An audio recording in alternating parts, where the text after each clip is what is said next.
পাহাড় তৈরি করার কারণে জমিনটা স্থিতিশীল হয়ে গেল। তাহলে এর চাইতেও শক্তিশালী জিনিস কি আপনার কাছে আর কিছু আছে নাকি? আর কিছু আছে? মানে ফেরেশতারা আল্লাহর কাছে জিজ্ঞেস করছেন। আল্লাহ রাব্বুল আলামিন বললেন, ও ফেরেশতারা, এই পাথর চাইতে, পাহাড়ের চাইতে শক্তিশালী জিনিস আছে? ফেরেশতারা বললেন, আল্লাহ রাব্বুল আলামিন, এর চাইতে শক্তিশালী জিনিস কি? আল্লাহ তাআলা জানাই দিলেন, আমার ফেরেশতারা, এর চাইতে শক্তিশালী জিনিস হলো লোহা। যেহেতু লোহা দ্বারা যদি ওই পাথরকে পিটানো হয় তাহলে পাথর গুঁড়ো হবে না? হবে না? তাহলে লোহার শক্তি বেশি না কম? বেশি না? আমার ভাই, আমার বন্ধুগণ, এরপরে ফেরেশতারা আবার জিজ্ঞেস করলেন, হে আল্লাহ তাআলা, তাহলে লোহার চাইতেও আর কোন শক্তিশালী জিনিস কি আপনি সৃষ্টি করেছেন নাকি? তখন আল্লাহ রাব্বুল আলামিন, ফেরেশতা বললেন, হ্যাঁ করেছি।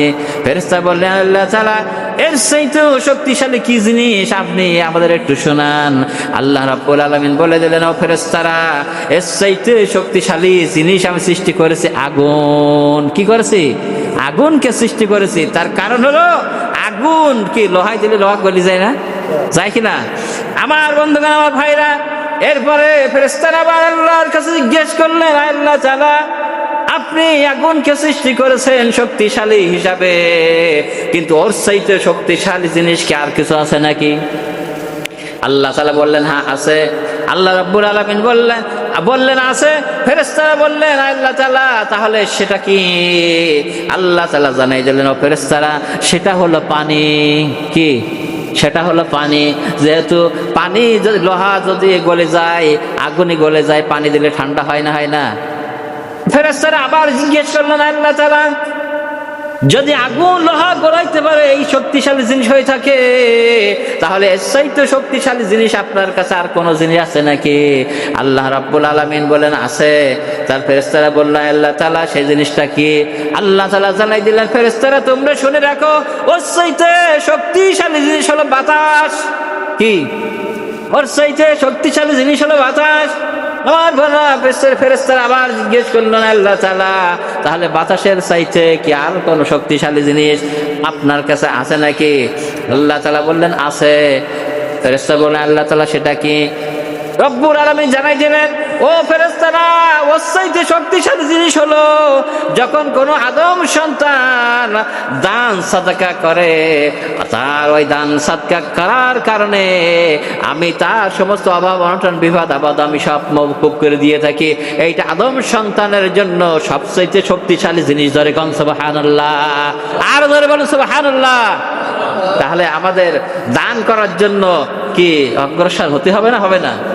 হ্যাঁ, খালি আমি কিন্তু এই যে খালি মসজিদে দেবেন এটা না, অবশ্য আপনি যেখানে বাড়াইছেন, বাইরে গেছেন, একদম দুস্থ ব্যক্তি পাইছেন, আপনি দান দিলেন, পকেটে বার করে দিলেন, এরপর দেখা গেল একটা সাদকা দিলেন, বিপদের মধ্যে আছেন, অসুবিধার মধ্যে আছেন, দান সাদকা এগুলো অবশ্যই করবেন। এর থেকে প্রথম কি বলা হলো, যে আপনাকে এতে হায়াত বৃদ্ধি করে দেওয়া হবে, এর ভিতরে বালা মুসিবত বিপদ আবার দূর হয়ে যাবে। তাহলে আমি কেন এই দান থেকে পিছাই থাকবো?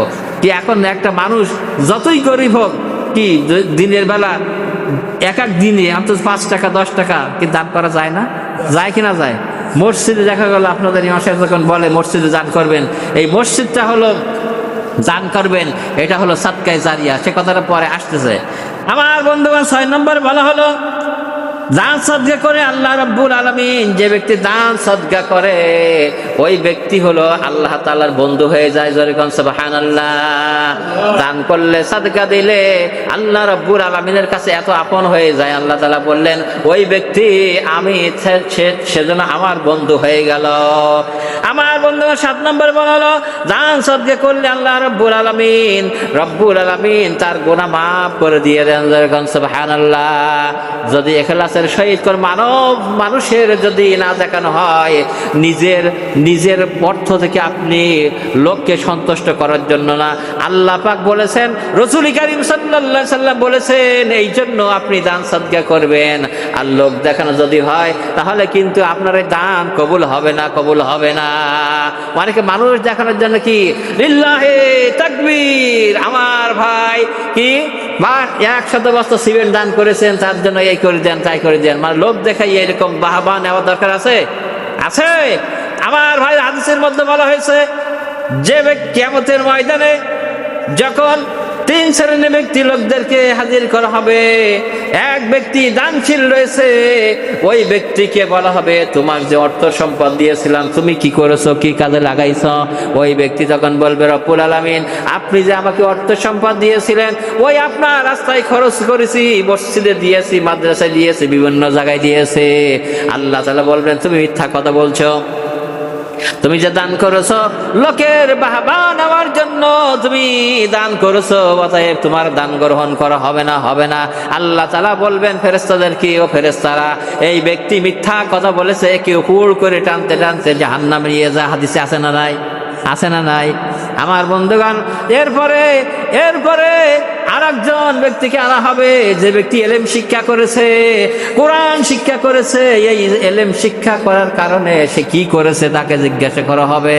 কোরআন শিক্ষা করেছে তার জন্য তাকে ডেকে বলা হবে যে তোমাকে যে এলেম দিয়েছিলাম, তোমার যে জ্ঞান দিয়েছিলাম, তুমি কি করেছো? ওই ব্যক্তিরা বলবেন আল্লাহ তাআলা আপনি যে আমাকে যে এলেম দিয়েছিলেন, জ্ঞান দিয়েছিলেন, ওইটা আমি কি করেছি? মানুষের কাছে প্রচার করেছি, বিভিন্ন ধরনের প্রচার করেছি। আল্লাহ রাব্বুল আলামিন বলবেন তুমি যে প্রচার করেছো, তোমাকে বড় বক্তা বলবে, তোমাকে নামি দামি বক্তা বলবে, তোমাকে খতিব সাহেব বলবে, তোমাকে নামধারী একজন হুজুর বলবে, আলেম বলবে। এইটার জন্য তুমি চর্চা করেছো, অতএব তোমার ফল তুমি দুনিয়াতে পেয়ে গেছো। আমার কাছে কিছু পাবা না, যেহেতু আমার উদ্দেশ্য তুমি কিছু করো নাই। এই জন্য ফেরেশতাদেরকে নির্দেশ করা দেবে আল্লাহ পাক, ফেরেশতাদেরকে নির্দেশ দেন আমার ফেরেশতারা ওই আলেম ব্যক্তি মিথ্যা কথা বলেছে, অতএব তাকে উবুর করে টানতে টানতে জাহান্নামে দিয়ে দাও। কি তাহলে এখন আছে না নাই? আমরা অনেক এই যে আমাদের মনে কত অহংকার, এই যে পাঞ্জাবি গায়ে দিছে আমার মতন হুজুর আর আছে কেডা? এরা আছে না নাই? অনেক জায়গায় অনেকে আছে না, যে ওর ভাব দেখলি মনে হয় যেন সে একেবারে জিবরাইল ফেরেশতা ফেল।